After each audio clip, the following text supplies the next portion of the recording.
Hello learners, welcome to Unacademy. मेरा नाम है प्रांजल सिंह और आज मैं आपके लिए एक ऐसा वीडियो लेके आया हूं जो आपके करियर के लिए बहुत ज्यादा इंपॉर्टेंट है। अब ये वीडियो क्या है और इस वीडियो को मैं ही लेके क्यों आया हूं, चलिए जल्दी से ढूंढते हैं इन दो जवाबों को। सबसे पहले जरा देखते हैं हमारे देश में लॉ स्टूडेंट्स की मेंटालिटी। हमारे देश में जब एक लॉ स्टूडेंट अपने लॉ स्कूल में जाता है तो वो दो ही सपनों के साथ जाता है। पहला, या तो मैं इस देश का सबसे बड़ा वकील बनूं और या तो इस देश का बहुत बड़ा जज। अब एक नॉर्मल जो हमारे देश का यंगस्टर है उसकी मेंटालिटी को समझते हैं। हमारे देश के यंगस्टर्स के दिमाग में एक सपना हमेशा रहता है, स्पेशली बॉलीवुड की उन मूवीज को देखने के बाद जब हम आर्मी ऑफिसर्स को मूव करते हुए देखते हैं कि वो भी एक दिन उस वर्दी को, उस यूनिफॉर्म को पहने और फ्रंट फुट पे आके हमारे देश को प्रोटेक्ट करे और हमारे देश की सेवा कर पाए। आज भी जब हम मूवीज को देखते हैं या रियल लाइफ में आर्मी ऑफिसर्स को देखते हैं तो हमारे अंदर एक गूज़बम्प आता है कि हम भी वो जिंदगी जीना चाहते हैं और हमारे देश को इस तरीके से सर्व करना चाहते हैं।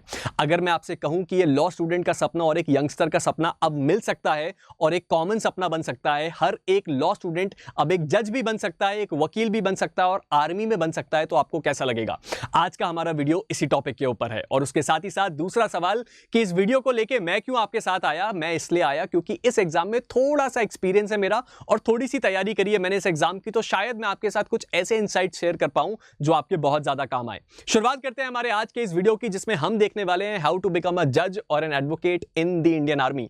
अब जब एक बार आर्मी का नाम आ ही गया है सर, तो इसमें मुझे बिल्कुल जरूरत नहीं है आपको ये बताने की कि ये सर्विस क्यों अच्छी है या क्यों आपको इसको ऑप्ट करना चाहिए। ये बात केवल यूनिफॉर्म की है। उस यूनिफॉर्म तक पहुंचना हर एक इंडियन का सपना है, लेकिन ये पूरा बिल्कुल नहीं होता।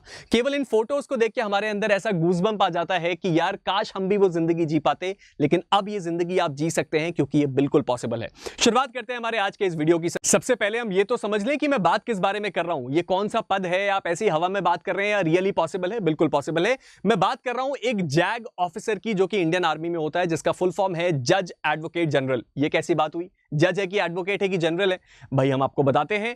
आप जब इस कमीशन्ड ऑफिसर के पद पे जाते हैं तो आपको पहले पद मिलता है एडवोकेट का। आर्मी के अंदर कोई भी ऐसा परमानेंट पद नहीं है जज का, लेकिन जब आप एक जैग ऑफिसर होंगे, यानी आप ही वो इंसान होंगे जिसको लॉ का ज्ञान है, तो जब कभी भी ऐसे टाइम्स आते हैं जब आर्मी की कोर्ट बैठती है या ऐसे इंस्टेंसेस आते हैं जब आर्मी को एक जज वाली पोजीशन की जरूरत होती है, तो जब आप सीनियर लेवल पे प्रमोट होते हैं तो आप एक जज की तरह भी काम करते हैं, लेकिन मोस्टली आप काम करते हैं as an advocate general of the Indian army, जो अपने आप में बहुत बड़ी बात है। अब इसमें बहुत सारे सवाल होंगे, हमें जंग लड़ने का मौका मिलेगा कि नहीं, हमारे पास बंदूक होगी कि नहीं, और ये बताइए कि जो हम इस एंट्री में जाएंगे और हमारे अलावा जो बाकी आर्मी ऑफिसर्स आएंगे वो हमसे ज्यादा सीनियर होंगे क्या? सारी चीजों का जवाब आज के इस वीडियो में मिल जाएगा। अब उसके बाद जरा मैं देख लेता हूं इस फोटो को। आप में से जितने भी लोगों ने इस फोटो को, यानी कि इस फिल्म को देखा है, वो मेरी बात तुरंत समझ जाएंगे। इस फिल्म के जो मेन किरदार हैं वो एक जैग ऑफिसर का किरदार निभा रहे हैं, और अगर आपने ये मूवी नहीं देखी है शौर्य, तो मैं आपको पर्सनली रिकमेंड करता हूं। आमतौर पर ऐसा नहीं होता है कि टीचर आपको बोले जाके मूवी देखो, लेकिन मैं आपसे कह रहा हूं कि अगर आप इस सपने को परस्यू करना चाहते हैं तो उस मूवी को जरूर देखिए, आपके अंदर गूज़बम्प्स आएंगे। इसकी बड़ी वायरल रील्स हैं, बड़े पॉपुलर क्लिप्स हैं, जहां पे के मेनन साहब एक कोर्ट में बैठे हैं और एक जैग ऑफिसर के सवालों का जवाब दे रहे हैं और लोग बड़ा इंप्रेस हैं उनकी एक्टिंग से। आपको मजा आएगा, और ये एक जैग ऑफिसर के ऊपर ही बेस्ड है। अब जरा ये देख लेते हैं कि आप हमें एक सपना दिखा तो रहे हैं, लेकिन इस सपने को पूरा हो जाने के बाद हमें काम क्या करना होगा, यानी कि जब हम एक जैग ऑफिसर बनेंगे इंडियन आर्मी में तो हमें करना क्या होगा। चलिए जल्दी से उसकी वर्क प्रोफाइल को देखते हैं। सबसे पहले रूल मेकिंग प्रोसेस में आप एक पार्ट होंगे, क्योंकि आप आर्मी की लॉ बैकग्राउंड को बिलोंग करते हैं, आप एक जज एडवोकेट जनरल के पद को होल्ड करते हैं इंडियन आर्मी में, तो इंडियन आर्मी में भी बहुत सारे रूल्स बनते हैं, प्रोसीजर्स बनते हैं, लॉज बनते हैं, तो जब कभी भी उनकी ड्राफ्टिंग होगी तो आप उस कमेटी के एक इंपॉर्टेंट मेंबर होंगे। उसके साथ ही साथ आर्मी के जो प्रोसीडिंग्स है, यानी कि आर्मी जब कभी भी अपनी कोई प्रोसीडिंग चलाती है, अपनी कोई ट्रायल चलाता है, तो आप उसको या तो लीड करेंगे या तो आप किसी पार्टी को प्रेजेंट करेंगे। उसके साथ ही साथ आर्मी कोर्ट, यहां से मैं रेफर करता हूं इस फोटो को, ये कोर्ट मार्शल मूवी है, ये भी आप में से बहुत सारे लोगों ने देखी होगी, यूट्यूब पे अवेलेबल है। इस मूवी में भी दिखाया गया है कि कैसे एक जैग ऑफिसर किसी अधिकारी के कोर्ट मार्शल में पार्टिसिपेट करता है और उस प्रोसीडिंग को आगे बढ़ाता है। यानी कि आपको पता होगा कि जब कभी भी किसी आर्मी के अधिकारी को निकाला जाता है तो कोर्ट मार्शल का प्रोसेस होता है। तो इस कोर्ट मार्शल का जो प्रोसेस है, इसको कौन प्रेजेंट करेगा? किसी पार्टी को आप करेंगे, क्योंकि आप एक एडवोकेट जनरल हैं और आप ही को कोई सीनियर अधिकारी वहां जज बन के बैठा होगा। उसके साथ ही साथ जो लीगल एडवाइस होती है, यानी कि आर्मी को बहुत सारे रूल्स बनाने होते हैं, एस्टैब्लिशमेंट्स करने होते हैं, तो उसके लिए उसको जरूरत होती है लीगल एडवाइजरी की। ये हर जगह जरूरत होती है, प्रेसिडेंट के पास, प्राइम मिनिस्टर के पास, तो आर्मी की लीगल एडवाइजरी होगी आपके पास। उसके साथ ही साथ डे टू डे जो मैटर्स हैं आर्मी के, उसको भी मैटर, यानी कि ऑफिशियल वर्क जो होते हैं, वो एक जैग ऑफिसर सॉल्व करता है। अब आप में से बहुत सारे लोगों का बहुत बड़ा सवाल है कि हमें यह बताइए कि हमें जंग लड़ने का मौका मिलेगा कि नहीं, और दूसरा सवाल है कि जो बाकी के अधिकारी हैं उनसे हम नीचे होंगे क्या? ऐसा बिल्कुल भी नहीं है। दूसरे सवाल का जवाब सबसे पहले देता हूं, जो बाकी के अधिकारी हैं वो भी उसी पद पे काम करेंगे जिस पद पे आप काम करेंगे, यानी कि बाकी के जो कमीशन्ड ऑफिसर्स हैं आप उन्हीं के लेवल पे काम करेंगे और आपके अंदर भी यूनिट्स होंगी। उसके साथ ही साथ दूसरा जो सवाल है कि हमें जंग लड़ने का मौका मिलेगा कि नहीं, तो उसका बड़ा सिंपल सा जवाब है, आप आर्मी के एडवोकेट जनरल हैं और उसके साथ ही साथ एक जज भी हैं। उस सिचुएशन में आपको जंग पे तब तक नहीं भेजा जाएगा जब तक बहुत ज्यादा इमरजेंसी ना हो, लेकिन जब आप ट्रेनिंग पे जाएंगे तो उसमें छोटा सा पार्ट आपकी कमांडो ट्रेनिंग का जरूर होगा, तो इसलिए जरूरत पड़ने पे आप वेल ट्रेन्ड होंगे कि आप भी जंग में पार्टिसिपेट कर सकें।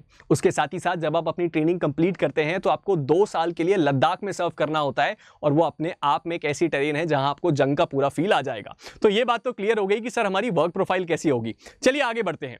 अब जरा ये देख लेते हैं कि हमने ये बात तो तय कर ली कि अब हम जैग ऑफिसर बनना चाहते हैं, लेकिन इसको बनने के लिए हम एलिजिबल है कि नहीं। जरूर कोई बहुत टफ एग्जाम होगा जिसको क्रैक करके जैग ऑफिसर बना जा सकता है, लेकिन ये भी गलत आपका गेस है। चलिए एलिजिबिलिटी को देखते हैं। सबसे पहले आपका एक इंडियन होना जरूरी है, जो कि बहुत ऑब्वियस है। उसके बाद आपका अनमैरिड होना बहुत जरूरी है। अब भाई यहां बात आके अटकी। इस बात को ध्यान रखिएगा कि हमारे जैग में एक बड़ा स्ट्रिक्ट रूल है कि आप अनमैरिड होंगे एप्लीकेशन फाइल करते वक्त। उसके साथ ही साथ अगर आपका सिलेक्शन हो जाता है तो जब तक आपकी ट्रेनिंग चलेगी, जब तक आप कमीशन्ड ऑफिसर ना बन जाएं, तब तक आप शादी नहीं कर सकते। लेकिन खुशखबरी यह है कि इसकी ट्रेनिंग बहुत कम पीरियड की, आपको कोई दिक्कत नहीं होगी। लेकिन अगर ट्रेनिंग के बीच में यह बात पता चली कि आपने शादी कर रखी थी, आपने बताया नहीं, या ट्रेनिंग के बीच में शादी कर ली, तो आपके ऊपर बहुत स्ट्रिक्ट कार्रवाई हो सकती है। उसके साथ ही साथ आपकी उम्र 21 से 27 साल के बीच होनी चाहिए, और आपकी एजुकेशनल क्वालिफिकेशन क्या होनी चाहिए उस पर जरा ध्यान देते हैं। सबसे पहले आपने एलएलबी जो भी करी हो, चाहे वो 3 ईयर एलएलबी हो, चाहे वो 5 ईयर एलएलबी हो, उसमें आपके मिनिमम 55% एग्रीगेट मार्क्स होने चाहिए, जो बहुत बड़ी दिक्कत नहीं है। अब सबसे बड़ा क्वेश्चन आता है क्लैट पीजी का। बहुत सारे बच्चों का डाउट है कि क्लैट का क्या करें, इसमें क्लैट भी मांग लिया है, हम क्या करें। मैं आपको सिंपल सी बात बताता हूं। जब मैं ये एग्जाम दे रहा था तो क्लैट पीजी इसका पार्ट नहीं था। मेरे बाद ये एग्जाम का जो क्लैट पीजी का जो क्लॉज है वो ऐड किया गया, और इसमें कोई दिक्कत की बात नहीं है। बस 2 बातों को ध्यान रखिए। लास्ट जो क्लैट पीजी हुआ है, यानी कि पोस्ट ग्रेजुएट के एडमिशंस के लिए जो क्लैट हुआ है, उसका स्कोर यहां पे वैलिड होता है। इसका मतलब बिल्कुल भी नहीं कि आपने 4 साल पहले कोई क्लैट दिया था, उसके स्कोर के बेस पे आप सोचे कि मुझे जैग में एंट्री मिल जाए, नहीं मिलेगी। लास्ट क्लैट का आप फॉर्म भरिए, उसमें आप स्कोर करिए, और स्कोर के बेस पे आपको यहां पे फॉर्म भरने का मौका मिल जाएगा। उसके साथ ही साथ हमें एक और चीज देखनी है कि आप एलिजिबल होने चाहिए एक वकील के तौर पर रजिस्टर होने के लिए, यानी कि आपकी एलिजिबिलिटी मांगा है, उससे ज्यादा कुछ नहीं मांगा। आपने अपना रजिस्ट्रेशन करवाया है कि नहीं, आप एआईबी का एग्जाम दिए हैं कि नहीं, कोई जरूरत नहीं है। केवल अगर आप एक एलिजिबल हैं, और उसकी एलिजिबिलिटी क्या है सर, सिंपल सी है, आपने एलएलबी कंप्लीट कर रखी हो, किसी रिकॉग्नाइज्ड कॉलेज से कर रखी हो, ये भी बात सॉर्टेड है। इसके बाद आखिरी में आता है कि आपकी जो डिग्री है वो bar council of India recognise करता हो, जो कि मैं जानता हूं आप में से सभी लोगों के कॉलेज की डिग्री बार काउंसिल से रिकॉग्नाइज है, और अगर नहीं है तो फिर आप एक दूसरा प्रोसेस कंप्लाई करिए जो आपको ऑब्वियसली पता है। उसके साथ ही साथ अब आपको यह बात तो समझ में आ गई कि भाई एलिजिबिलिटी कोई बहुत बड़ी दिक्कत की बात नहीं है, आपको बड़ी आसानी से ये एग्जाम में एलिजिबल होने का मौका मिल जाएगा। मैंने जब ये एग्जाम दिया तो मेरी उम्र उस वक्त 21 के जस्ट बाद, यानी कि मैंने 22 में दिया था, मैं उस वक्त 22 साल का था। तो अपना एक्सपीरियंस क्या था वो भी आपके साथ शेयर करेंगे और बड़ी आसानी से समझेंगे। अब जरा जल्दी से वो देखते हैं जो हमें सबसे ज्यादा फैसिनेट करता है सर, कि हम कौन सी रैंक पे जाएंगे, कौन से अधिकारी बनेंगे। सबसे पहले आपको जो रैंक मिलेगी वो मिलेगी लेफ्टिनेंट की, जो यहां पे लिखी हुई है, यानी कि 2 स्टार होंगे आपके शोल्डर पे। उसके बाद 2 साल जब आप कंप्लीट कर लेंगे तो आप बनेंगे कैप्टन, यानी कि 3 स्टार। उसके बाद जब आपके आर्मी में टोटल 6 साल कंप्लीट हो जाएंगे तो आप बनेंगे एक मेजर, ये वाली रैंक। उसके बाद जब आप आर्मी में 13 साल कंप्लीट कर लेंगे तो आप बनेंगे लेफ्टिनेंट कर्नल, यानी कि ये वाली रैंक। उसके बाद आप 26 साल पे बनेंगे कर्नल। जो सबसे बड़ा पद आपको इस एंट्री में मिलेगा वो है मेजर जनरल तक का पद, जो कि जनरल्स की रैंक में तीसरे नंबर के जनरल है और बहुत ज्यादा हाई रैंक होती है, और ये एक्सेप्शनल सर्विस पे ही आपको ऑफर किया जाता है। चलिए हमें रैंक्स तो क्लियर हो गई, लेकिन सर ये बात तो सच है, हम देश सेवा करेंगे, सब करेंगे, लेकिन हमने सुना है कि आर्मी वालों को सैलरी भी बड़ी अच्छी मिलती है। सैलरी का भी अगर आप थोड़ा बता देते। बिल्कुल बता देंगे सर। तो जो सैलरी का ब्रेकअप है वो ऐसा है कि जब आप लेफ्टिनेंट होंगे तो आपकी सैलरी होगी 56,000 से लेके 1,77,000 के बीच में। अब ये कौन सी बात हुई, ये कैसा ब्रेकअप है, मैं आपको सिंपल सी भाषा में समझा देता हूं। जब आप एक आर्मी में ज्वाइन करेंगे लेफ्टिनेंट के पद पे, तो जो इन हैंड एक्चुअल सैलरी आपको मिलेगी वो मिलेगी तकरीबन 80,000 से लेके 1 लाख के बीच में। मैंने आपको एकदम क्लियर कट बात बता दी। उसके बाद जब आप आखिर पद तक पहुंचेंगे, वैसे बहुत कम लोग पहुंचते हैं, तो मेजर जनरल के जब आप पद पे पहुंचेंगे तो आपको तकरीबन 2.5 लाख रुपए महीने के सैलरी मिलेगी। अभी के हिसाब से बात तक, उस समय तक तो चीजें बहुत ज्यादा बदल जाएंगी। सैलरी ब्रेकअप भी हमें पता चल गया है सर। अब जरा एप्लीकेशन प्रोसेस को देखते हैं। यहीं पे आपको सबसे ज्यादा जरूरत है ध्यान देने की। सिंपल सी बात है, एक सिंपल सा शब्द याद रखिए, ज्वाइन इंडियन आर्मी। आपको क्या करना है, इंडियन आर्मी को ज्वाइन करना है। joinindianarmy.nic.in ये वेबसाइट का नाम है। यहां पे चले जाइए, हर 6 महीने में एक बार जैक की एप्लीकेशन आती है। आपको केवल केवल उस एप्लीकेशन फॉर्म को भरना है, हमें एलिजिबिलिटी पता है, अगर हमारी उम्र ठीक है, अगर हम शादीशुदा नहीं है, अगर हम इंडियन हैं, हमारे 55% से ज्यादा मार्क्स हैं एलएलबी में, हमने अगर क्लैट का पिछला एग्जाम दिया हुआ है तो हम एप्लीकेशन सक्सेसफुली हमने भर ली। आपने एप्लीकेशन सबमिट करी, अब होती है शॉर्ट लिस्टिंग। ये शॉर्ट लिस्टिंग कैसे होती है सर? बड़ा सिंपल सा प्रोसेस है। आर्मी में कोई एग्जाम नहीं होता, सबसे अच्छी बात यही है। तो आपका एग्जाम नहीं लिया जाएगा, आपके क्लैट पीजी के स्कोर पे, आपके बैचलर डिग्री के मार्क्स पे आर्मी अपने डिस्क्रिप्शन पे ये देखती है कि कौन सा कैंडिडेट अच्छा है। उसमें बहुत सारी आपकी और भी इंफॉर्मेशन मांगी जाती है और उन सारी चीजों को एनालाइज करके आपको इंटरव्यू के लिए कॉल किया जाता है। फिर आपको आता है इंटरव्यू कॉल। सबसे इंपॉर्टेंट बात आपने नोटिस करी, सीधे एसएसबी इंटरव्यू। आपके दोस्त अगर एनडीए से जाएगा तो उसको पहले एक एंट्रेंस क्वालिफाई करना होगा, उसके बाद इंटरव्यू और उसके बाद सिलेक्शन। अगर कोई इंसान सीडीएस से जाता है तो पहले वो एक एंट्रेंस देता है, उसके बाद वो देता है इंटरव्यू और उसके बाद सिलेक्शन। यहां आपको सीधे एसएसबी इंटरव्यू का कॉल आता है और इसीलिए मैं कहता हूं कि इस एग्जाम में अगर आप थोड़ा सा अपना गोल सेट कर लें, अपने आप को अलाइन कर लें इस थॉट के साथ कि मैं एक आर्मी ऑफिसर बनना चाहता हूं, अपनी पर्सनैलिटी में चेंजेस लाएं, तो आप 100% इस जगह पे सेलेक्ट होके ही जाएंगे। उसके साथ ही साथ एक और बड़ी इंटरेस्टिंग बात बताऊं, ये आपकी नॉलेज को बिल्कुल टेस्ट नहीं करता, मैंने एग्जाम दिया हुआ है। ये केवल और केवल आपकी पर्सनैलिटी को टेस्ट करता है। अगर आपकी पर्सनैलिटी एक आर्मी ऑफिसर बनने वाली है, अगर आपकी थिंकिंग प्रोसेस एक आर्मी ऑफिसर बनने वाला है, तो आप इस एग्जाम को 110% क्रैक कर लेंगे। अब ये एसएसबी इंटरव्यू क्या है मैंने दिया हुआ है, तो इसलिए इसके ऊपर एक नया वीडियो मैं लेके आऊंगा बहुत जल्द इसी चैनल पे। तो अगर आप नहीं हैं अभी तक सब्सक्राइब इस चैनल को, तो इस चैनल को तुरंत सब्सक्राइब कर लीजिए, जिसमें मैं पूरा एक्सपीरियंस भी शेयर करूंगा और आपको ये भी बताऊंगा कि इस एसएसबी इंटरव्यू को कैसे प्रिपेयर करना है। ये टोटल 5 दिन का इंटरव्यू होता है।